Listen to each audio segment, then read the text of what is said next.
여호수아 11장은요, 가나안 정복전쟁에서 매우 중요한 장이기도 합니다. 왜냐하면 이제 마지막 남은 북부 지역을 이제 점령하기 위해 공격하고 있는 모습이 그려지기 때문입니다. 이제 6장과 8장을 거치면서 가나안의 중부 지역을 점령하는 이야기들이 등장합니다. 그리고 10장을 통해서 이제 가나안의 이 남부 지역을 점령하는 그 이야기가 나오게 됩니다. 그렇다면 남은 것은 이제 이 북부 지역인데 이곳이 참 문제였습니다. 왜냐하면은 아주 강한 가나안 족속들이 살고 있는 지역이었기 때문입니다. 이곳에 모여있는 북부의 이제 족속들의 군대는요, 남부와 중부의 군대를 합한 것보다 훨씬 더 많고 강력한 군사력을 가지고 있었던 겁니다. 이제 이스라엘이 이제 중부 지역까지 점령을 하고 올라오게 되자 이 북부 지역에 있던 하솔 왕 야빈이라는 사람이 사람들을 모아서 연합군을 조직하게 됩니다. 근데 그 가나안 동맹군, 가나안 연합군의 그 규모가 어마어마했다라는 겁니다. 이제 요세푸스라는 이제 학자가 있는데, 이제 그 학자가 그 당시 그 군대에 대해서 기록하기를요, 보병이 30만 명, 그리고 기병이 10,000명, 그리고 병거가 2만 대 정도가 있었다라고 이야기를 합니다. 이것은 지금까지 이스라엘 군대가 만나왔던, 그들이 그 가나안 땅을 지나오면서 부딪혀왔던 수많은 군대들보다 훨씬 강하고 상대하기가 벅찬 적들이었다라는 겁니다. 여러분, 우리가 살아가는 이 세상과 이 이스라엘의 가나안 정복 전쟁을 잘 살펴보게 되면요, 공통점이 한 가지가 있습니다. 그것은 무엇입니까? 바로 가면 갈수록, 시간이 지나면 지날수록 무엇인가 이루어내면 이루어낼수록 그 앞에 다가오는 적이 더욱더 강력해진다라는 겁니다. 가면 갈수록 우리를 절망시키려고 하고, 우리를 믿음에서 떠나게 하려고 하고, 우리를 낙담시키려는 그 적이 점점 강해진다라는 겁니다. 여러분, 신앙 가운데 살아가는 우리에게는 어느 정도 환상이 있습니다. 그것이 무엇입니까? 점점 좋아질 것이다 라는 겁니다. 점점 좋아질 것이다. 믿으며 살수록 문제가 적어지고 신앙이 편해지고 인생이 더 좋아질 것이다 라는 그런 착각 가운데 우리가 살아간다라는 겁니다. 여러분 어떻습니까? 여러분이 신앙 가운데 살아온 인생이 정말로 그러하십니까? 여러분, 적은 더 강해집니다.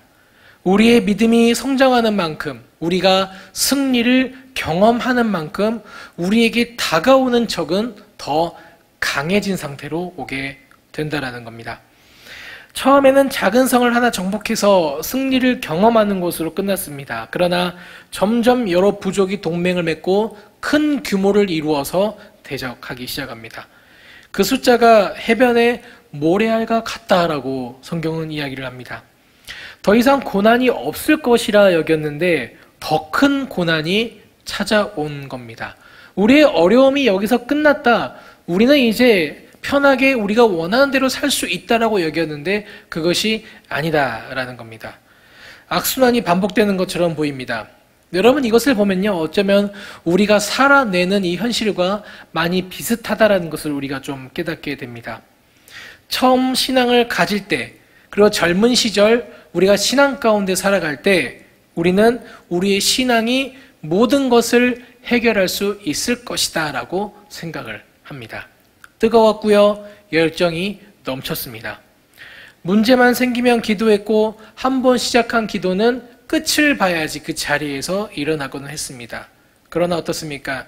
시간이 갈수록, 우리가 강해질수록, 우리의 영성이 깊어질수록, 우리가 하나님께 받는 은혜가 점점 더 많아질수록 우리를 향한 원수들의 공격과 적의 그 힘은 더욱더 강해졌다라는 겁니다. 직분을 받고 체험을 하고 열심히만 하면은 이 신앙 가운데 더욱더 굳건해져서 세상의 어떤 바람에도 흔들리지 않고 하나님만 바라보며 살 수 있을 줄 알았는데 생각과 다르다라는 겁니다. 이렇게 겹쳐서 다가오는 고난과 반복되어지는 이 문제들, 언제 끝날지 모르는 사단과 세상의 공격에서 우리가 어떻게 살아야 하는가, 이제 그 중요한 원칙이 바로 이 여호수아서 11장에 등장하게 된다는 겁니다.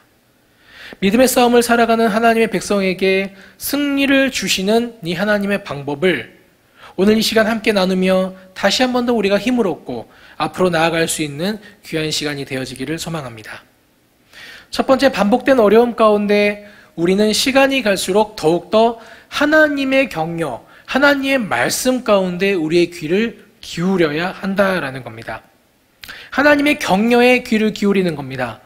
여러분이 11장의 상황은요, 낙심이 계속되어지는 상황입니다. 왜냐하면 계속 싸워야 하기 때문입니다. 싸웠다고 상황이 나아지면 좋겠는데 싸웠다면 정복이 되어져야 하고 전쟁이 그쳐야 하고 형편이 나아져야 하는데 점점 더 싸울수록 점점 더 강한 적이 다가온다라는 겁니다. 자, 힘겹게 겨우겨우 싸워왔는데 결국 30만 명이 넘는 중무장하고 강한 무기를 가지고 있는 가나안 연합군과 싸워야 합니다. 이때 사람들은 낙심하게 됩니다. 우리도 마찬가지입니다. 낙심하게 됩니다. 시간이 지나면 좀 나아질 줄 알았는데 왜 이렇게 신앙이 더 어려운 것인가? 하나님을 믿지만 왜 이렇게 살면 살수록 우리에게는 더 큰 어려움이 다가오는가? 신앙의 연수가 흐르고 경험이 많아도 왜 이리 우리의 마음은 혼란스럽고 어지럽기만 하는가? 낙심이 생길 수가 있다는 겁니다. 바로 이때 이 모래알같이 모인 적군들을 바라보면서 한숨을 쉬고 있을 여호수아에게 하나님께서 나타나십니다. 그리고 어떤 말씀을 하십니까? 그에게 격려의 말씀을 전하신다라는 겁니다. 여러분, 앉은 자리에서 11장 여호수아서 11장 6절 말씀을 우리 한 목소리로 함께 읽어보겠습니다. 시작. 여호와께서 여호수아에게 이르시되 그들로 말미암아 두려워하지 말라. 내일 이맘때에 내가 그들을 이스라엘 앞에 넘겨주어 몰살시키리니 너는 그들의 말 뒷발에 힘줄을 끊고 그들의 병거를 불사르라 하시니라. 아멘. 여러분 보시면 여호수아를 처음 부르셨을 때와 동일한 격려를 하나님께서 말씀하시는 것을 우리가 보게 됩니다. 두려워하지 말라는 겁니다. 두려워하지 말라는 것. 그 상황에 대해서 지금 네가 처해 있는 그 상황 가운데 두려워하지 말라라고 먼저 말씀하십니다. 그리고 나서 그들을 몰살시키겠다 하나님께서 여호수아를 격려해 주십니다. 여러분, 여호수아는요 그 상황 가운데 적들에게 집중하지 않는 모습을 보여줍니다. 즉 어떤 문제 가운데 부정적인 것들에게 여호수아가 집중하지 않았다라는 겁니다. 여러분, 우리는 흔히 우리 앞에 어떤 문제들이 생겼을 때, 우리가 어떤 해결해야 될 일들이 닥쳤을 때 가장 먼저 우리들 마음 가운데 부정적인 것들에 집중하는 그런 마음이 생겨납니다. 이것이 안 되면 어떡하지? 저 문제는 왜 이렇게 크지? 이건 왜 이렇게 어렵게 다가오지? 나는 왜 이런 일만 겪으며 살아갈까라는 부정적인 시선입니다. 이 모래알과 같은 많은 적들 앞에서 자신의 그 마음을 그 문제에 두지 않고 상황과 환경에 두지 않고 하나님에게 여호수아는 두었다라는 겁니다. 하나님께 귀를 기울였습니다. 그러자 그는 하나님의 격려를 들을 수 있게 된 겁니다. 여러분, 여호수아는요 자신의 적이 강할 때 하나님께 귀를 기울입니다. 여러분은 언제 주님의 말씀, 주님의 격려에 귀를 기울이십니까? 대부분의 사람들은요 적이 약할 때, 문제와 상황이 힘들지 않을 때 귀를 기울이고는 합니다. 즉 말씀 가운데 더 나아간다라는 거죠. 그러나 적이 강하고 많을수록 우리는 하나님의 경력 가운데 더 귀를 기울여야 함을 여러분 명심하시기 바랍니다. 내가 학생일 때보다 사회생활을 할 때 우리는 귀를 더 기울여야 합니다. 내가 처음 믿을 때보다 직분을 받고 신앙의 연수가 더 오래 찰수록 우리는 귀를 더 기울여야 한다는 겁니다. 우리가 편하게 예배드릴 수 있을 때보다 무엇인가 우리에게 제한이 있고 어려움이 닥쳤을 때 그때 우리는 더 귀를 기울여야 한다는 겁니다. 우리의 삶의 고난과 아픔이 더욱더 강력해질 때 더 하나님께 우리가 귀를 기울여야 합니다. 왜 그렇습니까? 적이 더 강해졌기 때문입니다. 우리를 압박하고 우리를 억누르고 우리 가운데 두려움을 주는 적이 더 강해졌기 때문에 우리는 그만큼 더 하나님께 귀를 기울여야 한다는 겁니다. 여러분, 학생일 때 받는 유혹과 사회생활을 하면서 받는 유혹은 다릅니다. 모양도 다르고 형태도 다르겠지만 확신할 수 있는 것은 사회생활을 하면서 받는 유혹이 더 강렬하고 위험하다라는 겁니다. 근데 우리는 보면요 가끔 거꾸로 할 때가 종종 있다라는 겁니다. 적이 가장 약할 때 우리는 하나님께 귀를 기울입니다. 그런데 여러분, 그것은 누구나 할 수 있는 겁니다. 할 수 있는 상황이 되었을 때, 할 수 있는 여건이 되었을 때, 할 수 있는 마음의 여유가 생겼을 때 귀를 기울이는 것은 그 누구나 할 수 있는 것이다라는 겁니다. 누구나 잘 믿을 수 있고요, 누구나 다 잘 할 수 있는 겁니다. 그러나 적이 강하고 많아져서 우리를 향한 공격이 거세지고 믿음을 흔드는 상황이 물밀듯이 밀려오게 될 때 우리는 우리의 생각보다 하나님의 격려에 귀를 잘 기울이지 못한다라는 겁니다. 내가 한 주에 한 번 혹은 두 번, 그 이상, 아니요 매일매일 하나님의 격려에 우리는 귀를 기울일 수 있어야 합니다. 그래야지 우리를 공격하는 그 적, 더 강해진 적, 더 강한 적들이 우리의 신앙을 공격하고 무너뜨리고 흔들고 내 감정과 상태를 건들고 흔들 때 우리가 이겨낼 수 있다라는 겁니다. 적이 더 강하고 많고 상황이 힘들수록 하나님 앞에 서기 위해 지금까지 그 굳건한 걸음을 멈추지 않기 위해서 더 몸부림치며 피 흘리기까지 애쓸 필요가 우리에게 있다라는 겁니다. 여러분, 기억하실 것은 하나님은 주님을 위해 사는 사람들의 어려움을 홀로 당하도록 내버려 두시지 않는다라는 겁니다. 동행해 주시고요, 위로해 주시고 격려해 주십니다. 근데 문제가 무엇입니까? 우리가 그러한 하나님의 동행과 위로와 격려를 받아들이지 못하는 것이 아니라 받아들이지 않는 것이다라는 겁니다. 하나님은 우리가 동행해 주시고 위로해 주시고 격려해 주시기 위해서 힘들고 어려운 순간, 우리의 힘이 빠지고 낙심되고 무릎 꿇고 넘어지고 싶은 그 순간에 찾아와 주십니다. 그러나 그때 사람들이 하는 말이 무엇입니까? 주님 힘듭니다. 주님 쉬고 싶습니다. 주님 이만하면은 제가 할 만큼 하지 않았습니까? 하나님 앞에 더 나아와야지 그 적들 앞에서 어려운 상황과 환경 가운데서 쉼을 얻고 안식을 누리고 격려를 들을 수 있는데 이제는 그 수고조차 하지 않겠다는 겁니다. 여러분, 우리는 하나님 앞에서 격려와 위로를 받는데 귀를 기울일 필요가 있습니다. 하나님의 격려를 듣는 사람은요, 피할 길을 얻을 수가 있다라고 말합니다. 여러분, 우리 신앙의 선배들은 말로 표현할 수 없는 어려움을 겪었습니다. 지금 우리는요, 이 시대를 정말로 바쁘게 살아간다라고 이야기를 합니다. 이전과는 많이 달라서 삶도 팍팍하고 힘들어서 이전만큼 신앙생활 가운데 우리의 열정과 열심을 쏟을 수 없다라고 우리는 속으로 내색하고 생각하고는 한다라는 겁니다. 이처럼 헌신하고 이전처럼 하나님 믿어서는 지금 세상 가운데 잘 살 수 없다라고 말합니다. 그러나 여러분 기억하십시오. 우리의 선배들의 그 일제강점기의 고난의 시간보다 우리가 지금 살아가는 현실은 어렵지 않다라는 겁니다. 초대교회 순교를 부르는 탄압도 없었습니다. 우리의 신앙의 가장 큰 차이는 환경의 차이가 아니다라는 겁니다. 세대가 바뀌고 문화가 바뀌고 사회가 변하고 우리가 지금 겪고 있는 코로나19 팬데믹으로 말미암아 제대로 믿고 제대로 믿는 것이 힘든 것이 아니라 무엇입니까? 귀를 기울이지 않기 때문에 우리가 힘든 것이다라는 겁니다.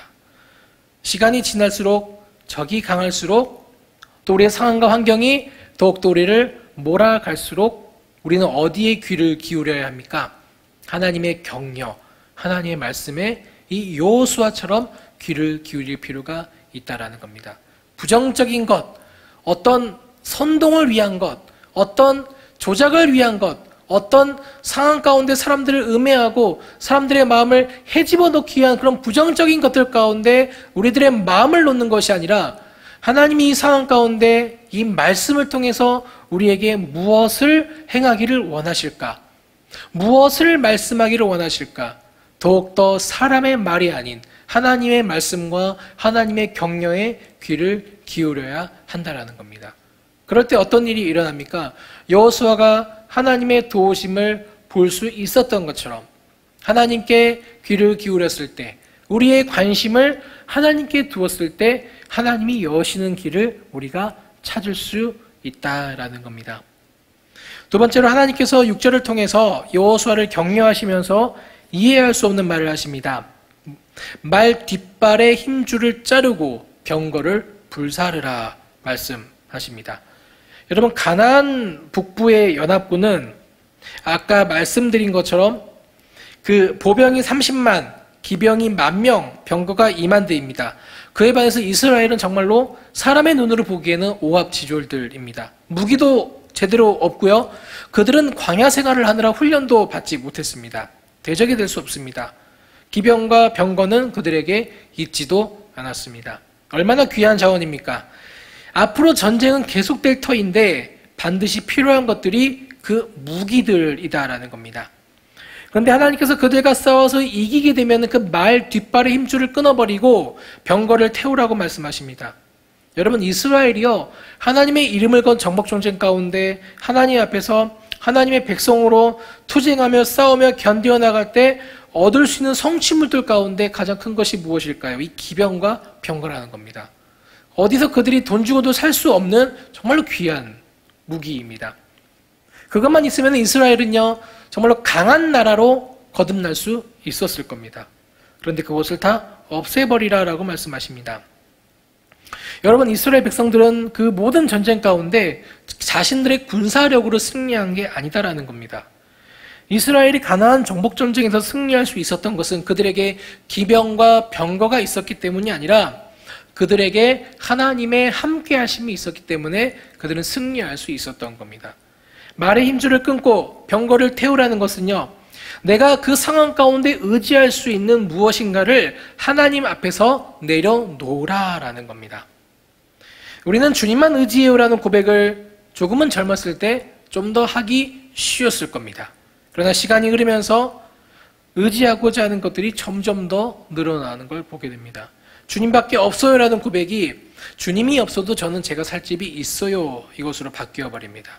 주님 필요해요라는 고백이 주님이 없어도 나를 도와줄 내 가족이 있습니다, 나를 도와줄 사람이 있습니다, 이렇게 바뀐다라는 겁니다.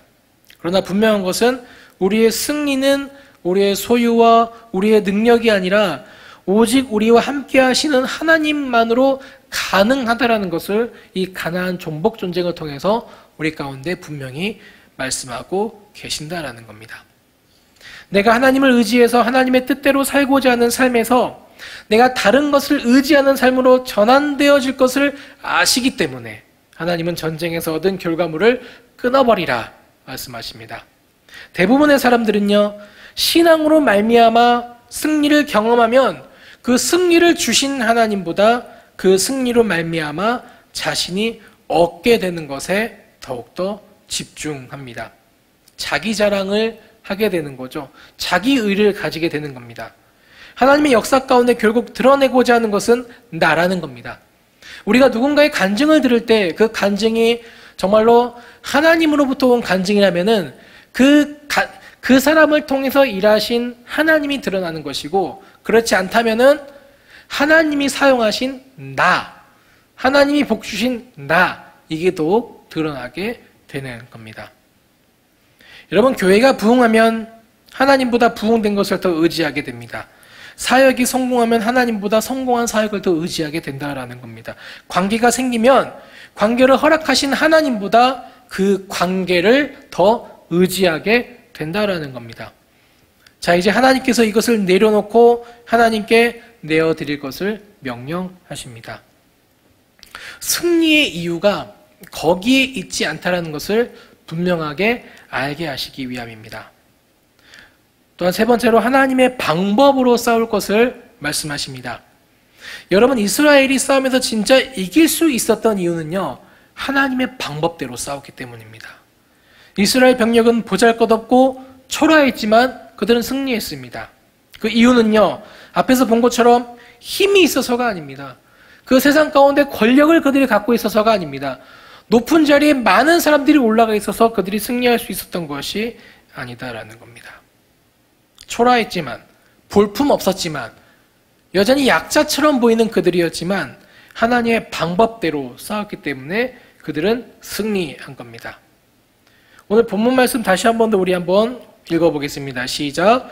여호와께서 그의 종 모세에게 명령하신 것을 모세는 여호수아에게 명령하였고 여호수아는 그대로 행하여 여호와께서 모세에게 명하신 모든 것을 하나도 행하지 아니한 것이 없었더라.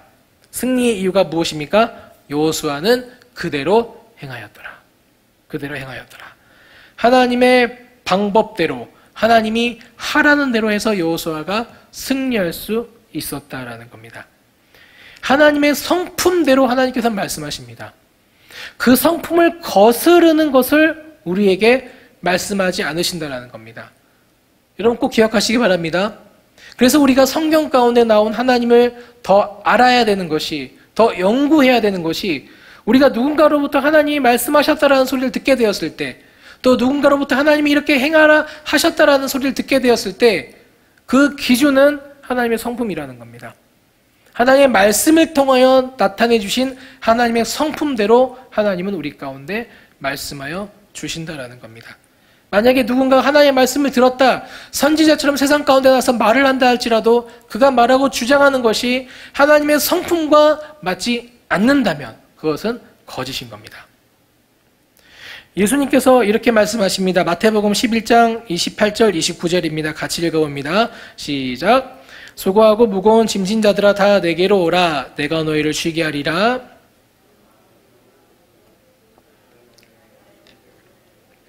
너희의 마음이 쉼을 얻으리니. 자, 예수님이 사람들에게 쉼을 주시겠다라고 말씀하십니다. 그리고 수고하고 무거운 짐진 자들 다 부르십니다. 그 짐을 지키려고 하고 수고로이 유지하려는 사람들을 부르십니다. 그리고 내게 와서 쉬라, 쉬게 하겠다 말씀하십니다. 그런데 그 쉼이 무엇입니까? 그 쉼이 무엇입니까? 예수님의 멍에를 매는 것을 예수님은 쉼이라고 말씀하십니다. 나의 뜻, 나의 계획, 나의 삶의 방향대로 사는 것이 아니라 예수님의 명예, 예수님의 멍에, 예수님의 방법대로 살아야지 인생 가운데 진정한 쉼이 있다라고 말씀하고 계신다라는 겁니다. 그런데 사람들은 그렇게 생각하지 않는 것 같습니다. 쉬는 것은요, 예수님께서 주신 그 멍에를 벗는 것이라 여깁니다. 하나님의 방법대로 사는 것을 사람들은 쉼이라고 여기지 않는 것 같습니다. 그것을 수고라고 여기고요, 희생이라고 사람들은 여긴다라는 겁니다. 좀 더 아름다운 말로 충성과 봉사라고 표현을 하기도 합니다. 하나님의 명령은 고리타분하고 우리의 상황을 이해하지 못하기 때문이다라고 여기기도 합니다. 그러나 여러분 기억하십시오. 우리는 하나님의 방법대로 살아야지 이길 수가 있다라는 겁니다. 지금 현대 기독교에는 여러 가지 대적들이 있습니다. 진리에 반하는 우리가 싸워내야 될 대적들이 있습니다. 예를 들어보자면은 끊이지 않는 이슈가 바로 동성애라는 겁니다. 여러분, 동성애는 분명하게 진리에 반하는 겁니다. 동성애는 죄입니다. 그렇다면 우리가 이 악이라 여기는 것에 대해서 우리는 어떻게 싸워야 될까요? 어떤 것이 하나님의 방법일까요? 기독교인의 수가 많으니까, 그 수를 정치인들이 무시할 수 없으니까 집회를 하고 시위를 하고 서명을 받으면 동성애가 사라질까요? 교회가 돈이 많으니까 그 돈으로 동성애를 사라지게 할 수 있을까요? 사회적 지위가 높은 기독교인들이 많으니까 그런 정치적인 압박으로 동성애를 사라지게 할 수 있을까요? 그리고 그것이 정말 하나님의 방법일까요? 아마 이러한 것으로는 절대로 사라지게 할 수 없을 것 같습니다. 나무의 줄기는 베어내도 남은 뿌리는 제거할 수 없을 것 같습니다. 하나님의 방법이 무엇일까요? 동성애를 다루는 하나님의 방법, 동성애 해결을 위한 하나님의 방법. 믿는 자들이, 기독교인들이 완벽하게라는 말은 좀 부담스러울지 몰라도 세상과 완전히 다른 가정을 그들이 만들어내는 겁니다. 동성애는 꿈도 꾸지 못할 남편과 아내의 완벽한 사랑으로 말미암아 보존되어지는 가정, 그 안에서 참 사랑의 의미를 깨닫고 참 보호가 깨닫고 참 정체성을 알 수 있는 가정을 만들어내는 겁니다. 부모의 모습에서 하나님의 형상을 보고 자신 안에도 그렇게 귀한 하나님의 형상이 있다는 것을 아이들이 알게 하는 것, 이것이 어쩌면 동성애 해결을 위한 하나님의 방법이 아닐까 생각을 해봅니다. 여러분, 세상은 악해집니다. 청소년 범죄 문제, 청년 범죄 문제, 여러분 요즘 뉴스를 볼 때마다 우리가 믿지 못할 많은 소식들이 들려오고 있습니다. 요즘 아이들 초등학교 때부터 이 폭력 대한 이 문제들이 심하게 발생하곤 합니다. 어떤 기사나 뉴스에도 잘 나오지 못하지만 이 폭력과 특히 성에 대한 폭력적인 부분이 이미 초등학생들 가운데 만연해 있다라고 많은 사회적 리서치들은 그것을 말해주고 있습니다. 어떻게 규제해야 될까요? 법으로 다 잡아서 감옥에 놓고 벌을 주면 이 문제가 완전히 사라질까요? 경찰을 늘리고 벌을 줄 수 있는 나이 제한을 없애고 사회적 장치를 많이 만들면 과연 사라질까요? 여러분, 하나님 믿는 사람들이 하나님의 방법으로 자녀들을 제대로 양육하지 않는 한 청소년 문제는 해결되지 않습니다. 다른 본을 보여주고 그 본을 통하여 선한 영향력을 미쳐나가기 시작할 때 그것이 바로 기독교인들이 이 사회 가운데 기독교인으로 존재해야 될 이유가 된다라는 겁니다. 여러분, 더 큰 공격이 다가올 겁니다. 어려움이 있을 겁니다. 힘든 일이 있을 겁니다. 그러나 우리에게 더 큰 문제가 무엇입니까? 하나님의 방법으로 우리가 싸우지 않는다라는 겁니다. 하나님의 나라에서는 목소리 큰 사람이 이기지 않습니다. 하나님의 나라에서는 큰 힘을 가진 사람이 이기는 것이 아닙니다. 하나님의 방법대로, 하나님의 성품대로 싸우는 사람이 싸운다라는 말보다 그 영향력을 흘려보내는 사람이 승리하게 된다라는 겁니다. 사랑하는 여러분, 말씀을 정리합니다. 갈수록 심해지는 이 신앙에 대한 공격, 우리의 믿음을 흔들기 위한 그런 여러 가지 움직임에 대해 우리는 어떻게 해야 하는가? 먼저 하나님으로부터 오는 격려와 위로에 우리의 귀를 기울여야 한다라는 겁니다. 즉, 다른 문제들보다, 다른 상황들보다 하나님께 더 집중할 필요가 우리에게 있다라는 겁니다. 더 큰 어려움과 아픔과 어떤 슬픔과 여러 가지 큰 낙심거리들이 우리 가운데 몰려왔을 때 거기에 우리의 관심을 보고 갈팡질팡하고 어떻게 하나 손만 붙잡고 있는 것이 아니라 하나님의 말씀 앞으로 나와야 된다라는 겁니다. 두 번째는 내가 하나님처럼 믿고 의지하는 것을 우리가 내려놓아야 합니다. 그리고 세 번째는 무엇입니까? 하나님의 방법으로 승부하는 방법을 우리가 배워야 합니다. 하나님의 방법으로 싸우는 법을 우리가 알아야 한다는 겁니다. 여러분, 하나님에 대한 우리의 사랑이 커질수록, 하나님의 자녀로 살려고 노력할수록 우리의 신앙을 흔들려고 하는 공격은 더욱더 강해질 겁니다. 또 하나님의 말씀대로 성장하기 위한 공동체일수록 그 공동체를 향한 공격은 더욱더 거세질 겁니다. 사단은 그것을 막으려고 할 겁니다. 그러한 공동체가 커지고 부흥하고 사람들이 하나님을 알아가는 것을 막으려고 할 겁니다. 그때 주님의 격려에 계속해서 귀를 기울이고 내가 의지하던 것을 내려놓고 하나님의 방법으로 하나님 말씀하시는 것을 하려고 할 때 그것을 결정해야지만 우리는 이 싸움에서 승리할 수 있다는 것을 명심하시기 바랍니다. 지금은 힘들다 말들을 많이 합니다. 그리고 또한 우리가 무엇인가를 하려고 할 때 아직은 때가 아니다, 우리가 흔히 많이들 하는 말입니다. 또 이제 그만할 때가 되지 않았냐 말을 하기도 합니다. 그렇게 되면요, 다음 주도 힘들 거고 내년도 힘들 거고 5년 후도 10년 후도 계속해서 힘들 겁니다. 지금 힘들고 지친다고 넘어져서 손을 놓고 있으면은 우리는 1년 후에 결국 아무것도 하지 못한 채로 앉아 있을 겁니다. 지금 나아갈 수 없으면은 여러분 내일도 못 나갑니다. 다음 주도 못 나가면요, 내년도 못 나갑니다. 우리는 착각하는 것이 한 가지 있습니다. 환경이 바뀌면, 상황이 바뀌면 나는 바로 할 수 있다? 아닙니다. 못할 수도 있습니다. 상황과 환경이 바뀌어도 우리는 바뀌지 않을 수 있습니다. 그래서 우리는 항상 우리들의 마음을 놓지 말고 이 세 가지를 명심하고 훈련하는 자리 가운데 우리의 매일매일의 삶을 내려놓을 필요가 있다라는 겁니다.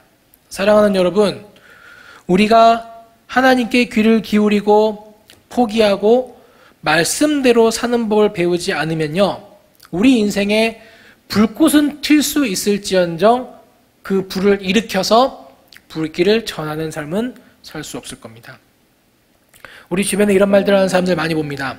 내가 옛적에는, 내가 한때는, 그래도 우리가 지금은 이래도 이전에는 10년 전만 해도 우리가 사람이 몇 명이었고 교육부서가 몇 명이었고 우리가 이렇게 컸었는데 불이 붙었습니까? 지금 어떻습니까? 불이 붙으면요, 불은 퍼지고 번지게 되어 있습니다. 영향을 미치게 되어 있다는 겁니다.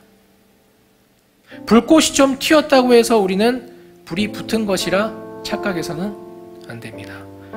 불꽃은 그저 화려하게 보일 뿐 아무것도 아니다라는 것을 기억해야 됩니다. 그 누구에게도 영향을 주지 못하고 상황을 변화시키지 못하고 사그러질 뿐입니다. 여러분, 주님 안에서 그 삶이 타오르는 불과 같기를 원하십니까? 반짝이고 꺼지는 불꽃이 아니라 계속해서 타오르는 불과 같이 그런 삶을 살기를 원하십니까? 그럼 명심하십시오. 하나님의 말씀에 귀를 기울이는 것을 포기하지 마십시오. 그리고 내 안에 있는 것들을 내려놓는 싸움을 피 터지게 하십시오. 그리고 하나님의 방법대로 싸우는 법을 훈련하십시오. 우리가 이렇게 살아갈 때, 또 이렇게 살아가로 말미암아 우리가 그리스도인이라는 정체성을 저 가난한 사람들에게 알릴 때, 그럼 가난한 사람들이 무엇을 보겠습니까? 그리스도인들 뒤에 있는 하나님을 보게 되는 겁니다. 그럼 그때 우리는 승리할 수 있다는 겁니다. 그리고 한 번의 승리에 우리가 만족해서도 안 됩니다. 과거의 어떤 영화, 과거에 우리가 이루었던 것, 이전에 이것도 다 해봤는데, 이전에 이런 것도 한번 다 손대봤는데, 그것이 중요한 게 아닙니다. 지금 우리가 어떻게 하고 있는가? 지금 저 이전까지 중부와 남부를 지나오면서 우리가 열심히 싸워왔으니까 더 싸울 수 있겠지? 우리 힘을, 우리 능력이 키워져 왔으니까 이 정도는 할 수 있겠지? 아니죠. 북부라는 새로운 적 앞에서는 그 모든 것을 내려놓고 과거의 싸움의 경험을 내려놓고 다시 한 번 더 그들과 싸우기 위해 주시는 하나님의 전력 가운데, 하나님의 방법 가운데 우리가 귀를 기울여야 한다는 겁니다. 지금 멈추면 더 나아갈 수 없습니다. 그러나 더 갈 수 있기 때문에 하나님의 격려에 귀를 기울이고 우리가 믿던 것을 포기하고 하나님의 방법대로 싸울 것을 하나님은 우리에게 말씀하십니다. 가능성이 없다는 말씀하지 않으셨겠죠. 하지만 저 북부를 이기고 더 나아갈 수 있는 가능성이 우리 가운데, 우리 공동체 가운데 충분하게 있기 때문에 하나님 포기하지 않으시고 계속해서 우리를 향해서 말씀하고 계신다라는 겁니다. 사랑하는 여러분, 우리 함께 여호수아와 같이 하나님 말씀하신 것을 그대로 행하여 신앙의 승리를 우리 모두 경험하기를 소망합니다. 한 번의 승리로 만족하는 것이 아니라 계속해서 우리 가운데 일어날 수 있는 이 영적인 승리를 소망하시면서 환경과 상황에 핑계대지 않고 지금 서 있는 그 자리에서 전심으로 주님께 귀를 기울이고 나의 삶의 우상들을 내려놓고 하나님의 방법대로 살기로 다시 한 번 더 다짐하고 나아가는 우리 모두가 되시기를 소망합니다.